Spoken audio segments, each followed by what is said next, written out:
1장 제가 가진 성경 신약 376면에 있습니다. 베드로전서 1장 1절 2절 말씀인데요. 우리 제가 한 절 또 다 같이 한 절 이렇게 읽도록 하겠습니다. 제가 먼저 1절 읽겠습니다. 예수 그리스도의 사도 베드로는 본도, 갈라디아, 갑바도기아, 아시아와 비두니아에 흩어진 나그네 곧 하나님 아버지의 미리 아심을 따라 성령이 거룩하게 하심으로 순종함과 예수 그리스도의 피 뿌림을 얻기 위하여 택하심을 받은 자들에게 편지하노니 은혜와 평강이 너희에게 더욱 많을지어다. 아멘. 우리 2절만 한 번 더 읽겠습니다. 시작. 곧 하나님 아버지의 미리 아심을 따라 성령이 거룩하게 하심으로 순종함과 예수 그리스도의 피 뿌림을 얻기 위하여 택하심을 받은 자들에게 편지하노니 은혜와 평강이 너희에게 더욱 많을지어다. 아멘. 아멘. 오늘 베드로전서 1장 1, 2절 말씀 같이 나누고자 하는데요. 이 디아스포라라는 단어는 우리가 참 많이 들었잖아요. 이 흩어지다, 또 뭐 흩뿌리다, 파종하다라는 의미에서 만들어진 단어가 이제 디아스포라라는 단어입니다. 이 자기의 고국, 그러니까 원래 살던 이 본토 나라를 떠나서 타국에서 살아가는 이들을 지칭할 때 이제 디아스포라라고 하죠. 그래서 이주민 또는 이민자들을 의미하는 게 이제 디아스포라입니다. 지금 현대 기독교에서는 이 디아스포라가 매우 긍정적인 의미로 사용되죠. 그래서 디아스포라라는 말을 들을 때 전 세계 각지에 흩어져 있는 하나님의 백성들, 이렇게 우리가 아주 긍정적으로 좋은 의미로 받아들이지 않습니까? 요즘 시대에, 지금 우리가 살아가는 시대는 아주 핵가족화가 심화된 시대를 우리가 살아가고 있고, 심지어 미국도 그렇고 한국도 그렇고 1인 가정이라는 말을 쓸 정도로, 사실 1인이면 가정이 아니잖아요. 근데 1인 가구, 1인 가정이라는 말을 쓸 정도로 1인 혼자 사는 사람들의 비율도 상당히 높아졌습니다. 그것은 뭐 남녀노소를 따지지 않고 젊은 사람들이건 나이 많은 사람들이건 혼자 사는 사람들이 꽤 많은 비중을 차지하고 있는 시대에 우리가 살고 있습니다. 그래서 이렇게 여기저기 흩어져서 각자 사는 것에 매우 익숙하죠. 그리고 그것이 문화적으로도 매우 수용되는 그러한 시대에 우리가 살고 있습니다. 요즘에는 저 혼자 살아요 이렇게 말하는 것이, 아니 왜 가족들과 안 살아? 왜 빠져나와서 그렇게 딴 데서 혼자 살아? 왜 타주에 흩어져 살아? 이렇게 흩어져 지내고 있다는 사실이, 저 사람 뭔가 문제가 있구나, 저 사람 무슨 결격 사유가 있어서 그 공동체에서 빠져나가서 가족들도 버린 사람이야 라고 그렇게 지금 시대에는 어느 누구도 생각하지 않는다는 것입니다. 그렇지 않습니까? 그래서 이 혼자 산다는 것, 흩어져 산다는 것이 약한 것이다, 결격 사유가 있다, 그렇게 받아들이는 사람이 지금 우리가 살고 있는 이 미국에도 없고 한국에도 그런 사람은 거의 없죠. 그러나 지금으로부터 무려 2000년 전이라면, 뭐 10년 전, 20년 전도 아니고 2000년 전이라면 지금 우리가 이 흩어져 사는 것에 대해서 받아들이는 이해와 조금이 아니라 아주 많이 다르다는 것입니다.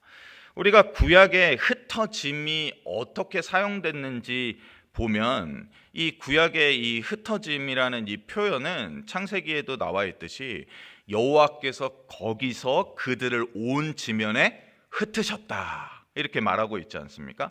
그리고 창세기 49장 7절에도 내가 그들을 야곱 중에서 나누며 이스라엘 중에서 흩으리로다 이렇게 표현되어 있습니다. 신명기에도 이스라엘 백성들에게 엄중한 경고의 말씀을 주시면서 이렇게 말합니다.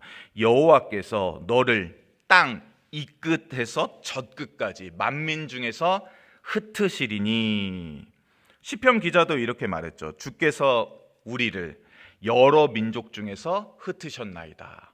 이 구약의 이런 표현을 보면 우리를 먼 나라로 이주시켜 주셨어, 이제 미국 간다 할렐루야가 아니라 어떤 표현입니까? 무리 중에서 내가 버려졌구나, 이런 의미를 갖고 있다는 것이죠. 결코 구약에서는 흩다라는 이 흩어버리다라는 이 단어가 결코 긍정의 의미로 사용되지 않았다는 것입니다. 그렇다고 해서 가치 중립적이었느냐? 그렇지도 않다는 것을 우리가 알고 있죠. 오히려 구약의 흩음이라는 것은 너 이제 여러 나라에 흩어져서 살아, 복받아, 그런 의미가 아니라 신의 진노와 저주의 결과물로서 공동체에서 나뉘게 되고 홀로 버려지게 된 것을 바로 구약의 흩음이 가지고 있는 이 의미라는 것입니다. 따라서 구약 시대에는 살다 보면 약속받은 가나안 땅에서 멀리 타주로 갈 수도 있고 남의 나라로 가서 살 수도 있지가 아니라, 여기서 떨어져 나간다는 것은 하나님의 저주를 받은 것이며 신의 분노 가운데 벌어진 일이라는 의미를 담고 있었다는 것입니다.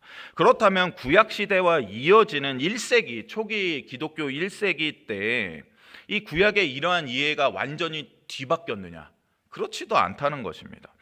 구약 시대와 신약 시대는 우리가 알고 있듯이 거대한 벽이 놓여서 막혀 있는 시대가 아니거든요. 그냥 구약 시대가 이어지다가 그냥 쭉 이어지다가 우리가 지금에 와서 구약 시대, 신약 시대 이렇게 분류만 한 것이지, 구약 시대와 신약 시대 가운데 거대한 어떠한 벽이 놓여서 1초 전과 지금은 완전히 다른 세상이야, 그렇게 우리가 받아들이지 않는다는 것입니다. 우리가 살고 있는 지금 21세기와 동일하죠. 밀레니엄이라면서 한창 떠들었던 2000년대가 되기 직전에 사람들이 어떠했습니까? 종말이 올지도 모른다고 떠들었던 사람도 있었다는 것입니다. 아니 2000년 1월 1일이 되면 세상이 온통 다 뒤집어지고 컴퓨터도 다 박살나고 막 난리가 날 거야, 막 이렇게 얘기했던 사람들이 있는데 2000년 1월 1일이 되니까 어땠습니까? 1999년 12월 31일과 달라진 게 없었어요. 그냥 2000만 된 것이지 크게 바뀐 게 전혀 없었듯이, BC 구약 시대와 신약 시대의 이 사람들의 보편적인 이해와 사상, 그 문화와 상식은 하나도 별반 다르지 않았다는 것입니다. 즉 흩어짐이라는 것은 구약 시대 때는 다른 단어를 쓰고 신약 시대에 와서는 디아스포라라는 단어를 썼기 때문에 사람들이 구약의 흩어짐과 지금 디아스포라는 완전히 다른 거지, 그렇게 받아들이고 이해하지 않았다는 것입니다. 디아스포라는 장점이 있는 사람들, 강한 사람들, 살아갈 능력이 있는 사람들, 혼자서 뭐든 어디든 뛰어들어서 뭐든 할 수 있는 사람들은 이제 디아스포라가 되는 거야, 가자 미국으로, 이게 아니었다는 것입니다. 그런데 베드로 사도는 그러한 구약을 알고 1세기를 살아가던 인물인데, 그러한 베드로 사도는 여기에 더해서 그들을 향해서 이 지금의 튀르키예 지역에 퍼져서 살고 있는 하나님을 믿는 백성들을 향해서 너희는 디아스포라다, 너희는 흩어진 자들이다라고 말할 뿐만 아니라 거기에 더해서 당신들은 나그네입니다 라고 그렇게 편지하고 있다는 것입니다. 그래서 1절을 보면 이렇게 나와 있죠. 흩어진 나그네, 흩어진 나그네. 이게 무슨 말입니까? 현대어로 번역하자면 저 제3국에서 저 제3세계에서 정말로 거기에 경제가 어렵고 삶이 어려우니까 돈 벌러 미국이나 한국으로 온 외국인 노동자들이요 라고 말하는 것과 거의 비슷합니다. 그거를 자랑스럽게 생각하는 사람이 있을까요? 나 흩어진 나그네야, 나 여기 외노자야. 제가 지금 외노자거든요 사실. 나는 너무 좋아, 흩어진 나그네, 이럴 사람 아무도 없었다는 것입니다. 흩어진 나그네라는 것은 세상에서 볼 때는 외부인이며 이방인입니다. 그러니 얼마나 소외됐습니까? 얼마나 약해 보입니까? 아니 어쩌다가 자기 본국에서도 멀어지고, 어쩌다가 그 공동체에도 속하지 못한 채 이렇게 흩어진 나그네가 되었을까라고 세상은 생각했다는 것입니다. 그리고 베드로는 이러한 그들을 2장 11절에서는 나그네와 행인이라고 부른다는 것입니다. 이 딱 두 단어만 들어도 이들의 지금 삶의 모양이 어떠할지 상상이 되는 것이죠. 그들은 지금 현재 그들의 삶의 터전에서 외부인으로, 이방인으로, 행인으로 그렇게 살아가고 있었다는 것을 베드로는 암시해주고 있습니다. 이 편지의 수신자들은 약속의 땅 가나안, 내가 지금 있는 곳이 약속의 땅이지, 지금 우리는 그렇게 생각할 수 있습니다. 지금 우리는 내가 사는 삶의 터전이 약속의 땅 가나안이지 그렇게 우리는 받아들입니다. 하지만 이때는 1세기 당시였어요. 이스라엘 사람들이 여전히 그 가나안 땅에 많이 거주하고 있을 뿐만 아니라 로마 식민지의 통치를 받고 있었다 하더라도, 그리고 그 이스라엘 땅 한가운데 예루살렘에는 여전히 하나님의 성전에서 하나님을 예배하는 제사가 드려지고 있었고 제사장들이 수종 들고 있었다는 것입니다. 그렇기 때문에 그들은 갑바도기아에 사는 바로 여기가 약속의 땅이야, 뭔 소리야, 이스라엘만 약속의 땅이야 라고 받아들이지 않던 시대였다는 것입니다. 그렇기 때문에 그들은 약속의 땅 가나안에서도 멀고 하나님의 성전이 있는 그 예배의 중심이 되고 신앙과 삶의 중심이 되는 이스라엘 예루살렘에서도 멀고 멀리 떨어진 이 본도, 갈라디아, 갑바도기아, 아시아, 비두니아, 이 튀르키예 지방에서 그것도 흩어진 채 나그네로, 이방인으로, 외부인으로, 행인으로 이 땅을 살아가고 있는 자들이라는 것입니다. 그러니 그들의 삶이 세상에서 바라볼 때 어떠한 것이었는지 우리가 짐작할 수 있다는 것입니다. 우리가 여기에서 멕시코에서 막 강을 건너서 신분도 없이 와서 막 그냥 캐시잡 하는 사람들 볼 때 어떻게 생각합니까? 또는 피부색이 까무잡잡하고 이게 어디 인종인지 대충 짐작이 안 가는 사람들이 어려운 그러한 노동, 땀을 흘리며 하는 노동 같은 걸 하고 있을 때 우리가 드는 생각이 뭡니까? 야, 저 사람, 야, 복 받았네. 저 사람 저렇게 해서 미국에라도 왔으니 복 받았네 이럽니까? 아니면 아휴, 야, 저렇게밖에 살아갈 수가 없구나 이렇게 생각하십니까? 한 집에 막 그 집이 침실이 한두 개밖에 없는데 거기에서 막 10명, 15명씩 막 꾸역꾸역 살아가면서 막 그렇게 바쁘게 살아가는 사람 보면서 우리가 야, 저렇게 살면 부자 되는 거지, 아껴서 부자 되겠지 이렇게 생각합니까? 아니면 야, 어쩌다가 저렇게 살지 이런 생각을 합니까?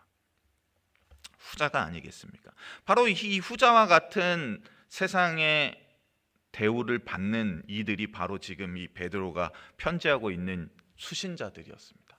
근데 이 수신자들이 바로 이 땅에서는 나그네와 행인으로서 흩어진 자로서 살아가고 있지만, 바로 이러한 이들이 실상은 2절에서 베드로가 말하는 바와 같이 그들은 세상에서 볼 때는 이방인이고 외부인이고 흩어지고 행인이며 나그네로 보일지라도 그들의 실상은 하나님 아버지의 미리 아심을 따라 성령이 거룩하게 하심으로 순종함과 예수 그리스도의 핏부림을 얻기 위하여 무엇입니까? 택함 받은 자들이라고 베드로는 밝혀주고 있는 것입니다. 바로 그러한 자들에게는 하나님의 놀라운 은혜와 평강이 많고 많을 것이다 라고 2절에 편지하고 있는 것이죠. 그들은 이 세상에서는 그들 가운데 유대인도 있을 수 있었겠죠. 그렇지만 그들은 본래 유대인이라 할지라도 유대인처럼 살지 않습니다. 왜요? 기독교인이 되었기 때문에, 그리스도인이 되었기 때문에 더 이상 유대의 전통을 따르지도 않고 모세의 오경을 철저하게 지키지도 않습니다. 그렇다고 해서 제사를 드리러 가느냐? 아니요, 그럴 수 없죠. 예수 그리스도께서 단번에 십자가에서 죽으사 우리를 위하여 모든 제사를 완성하셨기 때문에 그들은 더 이상 예루살렘 성전에 제사 드리러 가지도 않는다는 것입니다. 그렇기 때문에 그들은 이 세상에서도 유대인이 아니며, 그렇다고 해서 그들이 로마 황제를 숭배하고 숭상하는 그러한 로마인으로서 살 수 있었느냐? 아니요, 그럴 수도 없었죠. 내가 나면서부터 로마 시민권을 가진 사도 바울과 같이 유대인이면서 동시에 로마 시민이라 할지라도 하나님을 믿고 있기 때문에 더 이상 로마 황제를 숭배하고 숭상할 수 있는 그러한 로마인으로도 살 수 없었다는 것입니다. 그래서 그들은 유대인도 아니고 로마 시민도 아닌 진짜 이방인과 외부인처럼 그렇게 그 튀르키예 지방에서 나그네와 행인되어 살아갈 수밖에 없었습니다. 그러나 그들의 참된 실상은 로마 황제와도 비할 수 없는 크고 높으며 영광스러운 신중의 신이신 하나님의 예정 가운데, 하나님 아버지의 미리 아심을 따라 그 예정 가운데 선택되어 뽑힌 이 세상의 수많은 중에 단 한 명으로서, 즉 택함 받은 자로서 그 땅에서 흩어져 사는 나그네로서 살아간다는 것입니다. 그리고 그의 선택에는 그 선택에는 하나님 아버지의 미리 아심의 예정이 있을 뿐만 아니라 성령의 주권적인 거룩하게 하심의 놀라운 역사가 그의 삶 가운데 온전히 이루어지고, 그 누구도 드러내거나 보여줄 수 없는, 즉 어떠한 유대인이라도 어떠한 로마 시민이라도 다 할 수 없는 지고한 순종과 지극한 헌신을 위해서, 또 이에 더하여 예수 그리스도의 핏보림을 얻기 위한 분명하고 확고한 목적과 의도 가운데 택하여진 자라는 것입니다. 바로 이러한 자부심 가운데 이 땅을 외부인으로, 이방인으로, 나그네로, 행인으로 살아가야 된다는 것을 사도 베드로는 말해주고 있는 것이죠. 지금 나의 삶이, 우리의 삶이 때때로 내가 정말 내가 지금 살아가고 있는 이 삶이 과연 천국의 삶인가? 이게 정말로 약속의 땅에서 거주하는 삶인가? 정말로 하나님이 이 땅 가운데 이루실 천국의 삶이 지금 내가 살고 있는 이러한 삶의 모양이 맞는 건가라는 생각이 들 때, 마치 나는 약속의 땅에서는 좀 먼 것 같아. 나는 약속의 땅에서 한참 먼 것 같은 천국의 삶은 좀 아닌 것 같아 하는 생각이 들 때, 또 서로를 통해서 강력한 소속감을 느끼기보다는 때때로 교회 안에 있더라도 나는 혼자야. 나는 왜 이렇게 신앙생활 하는 것 같은데 이렇게 외롭지? 왜 이렇게 고독하지? 왜 이렇게 나는 혼자 남겨진 것 같은 그런 생각이 들지? 대형 장로교회 이렇게 오래 신앙생활 했는데도 왜 때때로 그런 마음이 들지? 라는 생각이 들 때, 하나님께서는 베드로 사도를 통해서 다시금 그러한 우리에게, 나에게 말씀하여 알려주는 것입니다. 이 땅에서의 삶은, 너희는 이 땅에서의 흩어진 나그네로서의 삶을 살아가는 것인데, 그냥 흩어진 나그네가 아니라 너희는 내가 친히 선택한 디아스포라며 이방인이며 행인이며 나그네인 것이다. 그러니 때때로 네가 외로움을 느끼고 네가 고독감을 느끼고 너의 삶이 지금 천국에서의 삶이 아닌 것처럼 생각될 그때에도 너는 지금 바로 나의 택함을 입어서 나의 목적을 위하여서 지금 너에게 주어진 하루를 살고 있는 것이다. 그러니 자부심을 가져라 라고 말씀하는 것입니다. 교회 안에서 이러한 외로움과 고독을 느끼고 있다고 해서 잘못된 것이 아니라는 것입니다. 그러나 교회 안에서 이러한 외로움과 고독 때문에 세상 밖에 나가서 어떠한 끈끈한 소속감을 얻으려 한다면 그것은 아니라고 또한 사도 베드로는 말하는 것이죠. 세상 사람들은 우리를 행인과 나그네처럼 본다. 그곳에서 우리는 어떠한 소속감도 찾을 수 없다. 우리는 세상 사람들과 구별된 다른 거룩한 존재다. 우리의 소속감은 오직 무엇입니까? 이러한 행인과 이러한 나그네된 나를 하나님께서 택하셨구나. 그렇기 때문에 교회 가운데에서 우리가 서로를 바라볼 때 저 사람은 나와 달라가 아니라 내가 하나님의 택함을 받은 자처럼 저 사람도 하나님의 택함을 받은 자이지라는 마음을 가지고 서로가 서로를 향해서 조금 더 손을 잡아주고 신앙과 믿음을 위해서 서로 격려해주고 기도해줘야 하는 것이죠. 바로 그러한 것을 베드로 사도를 통하여서 하나님께서는 이 소아시아 지역, 이 튀르키 지역에 흩어진 모든 하나님의 백성들에게 전했을 뿐만 아니라 바로 지금 그러한 삶 가운데 있는 우리에게 이 메시지, 이 복된 말씀을 전하여 주시는 줄 믿습니다. 말씀을 놓고 잠시 기도하겠습니다. 하나님 아버지, 우리는 지금 어디로 흘러가는 삶을 살고 있습니까? 우리는 어디에서 소속감을 느낍니까? 우리는 지금 현재 어떠한 목적을 위해 살아갑니까? 하나님께서는 말씀하셨습니다. 우리는 이 땅 가운데서 흩어진 나그네와 이방인처럼 외부인이며 참으로 아무런 세상에 연줄 없는 자처럼 때때로 살아갈 때도 있습니다. 그러나 그러한 우리의 참된 실상은 하나님의 택함 받은 자라는 사실을 우리가 기억할 수 있게 도와주시옵소서. 우리가 때때로 인생에 느끼는 외로움과 고독과 소속감 없음은 잠깐 지나가는 것일 뿐이라는 사실을 기억할 수 있게 도와주시옵고, 우리가 하나님의 선택과 주권적인 그 능력과 하나님의 놀라운 지혜 가운데 택함 받은 자, 그래야 해서 지금 대흥 장로교회 공동체의 일원으로 함께 묶였다는 사실을 우리가 기억할 수 있게 도와주시옵고, 지금 우리의 삶이 가나안 땅, 약속의 땅에서 멀며 천국의 삶이 아닌 것처럼 보일지라도 하나님께서 우리를 위한 분명한 목적과 의도를 갖고 계시다는 사실을 기억하며 마침내 우리를 하나님의 원하시는 영원한 안식의 땅으로 인도하실 그 믿음을 우리가 온전히 소유할 수 있도록 오늘도 은혜 베풀어 주시옵소서.